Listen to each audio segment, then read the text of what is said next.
اما پیغمبر صلی الله علیه و آله قصه حاطب ابن ابی بلتعه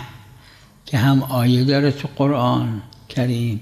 هم روایات داره،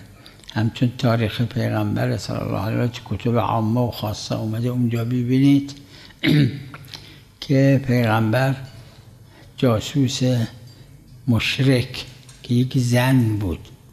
و جاسوس مسلمون که تو مدینه بود، کسایی بود که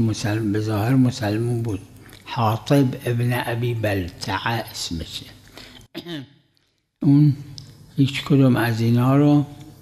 هیچ برخورد تندی باشون نکردن، نه گردن زدن، نه حبس کردن، نه شکنجه اجازه دادن بکنن، نکردن. و اما قصه امام حسن علیه السلام، این قصه حاطب ابن ابی بلتعه مسلمه، یقینیه. چند مورد داره اما این حاطب ابن ابی بلتعه متواتره، هم روایاتش هم تو قرآن اومده هم